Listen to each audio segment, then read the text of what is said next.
What's going on YouTube? Welcome to my channel. My name's Klaus. I'm about to go into my greenhouse because that's where my laptop is, and I'm going to watch plant-based news.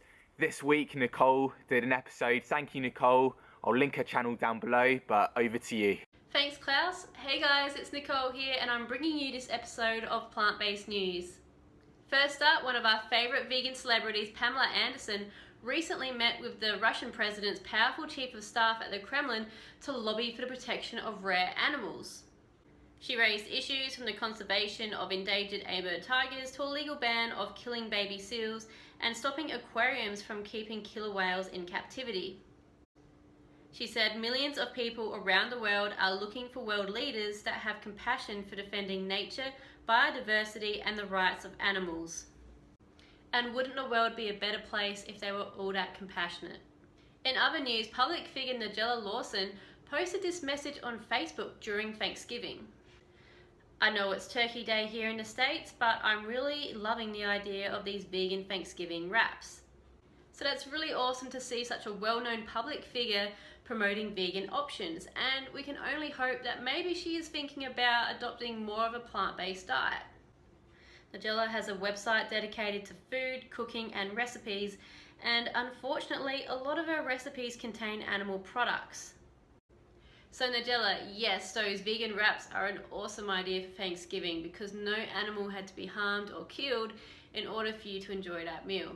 But perhaps you can consider this for any future recipes of your own. Next up, researchers found that taxing meat to simultaneously tackle climate change and improve global health would be far less unpalatable than most governments think. As we already know, animal agriculture is the largest contributor to greenhouse gas emissions, even more than all transportation combined. So halting global warming appears nearly impossible unless the world's fast-growing appetite for meat is addressed.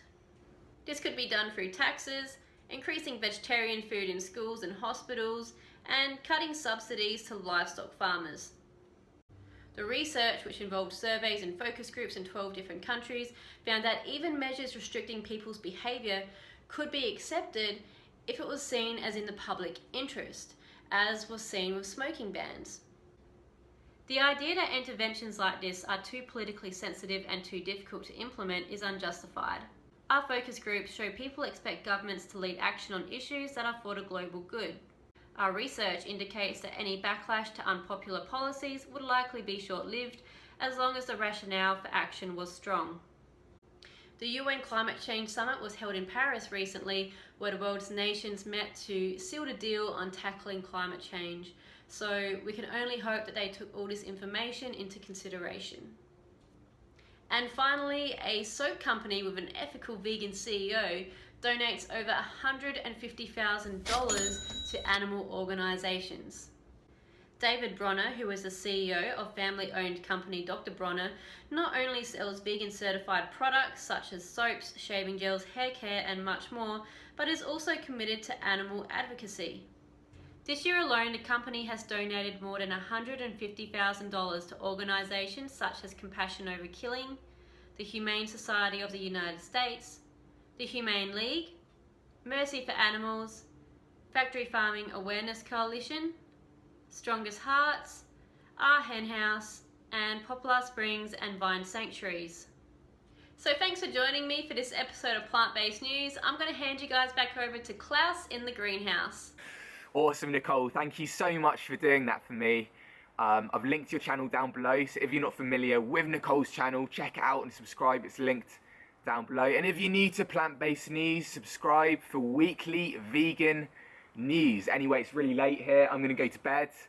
Good night.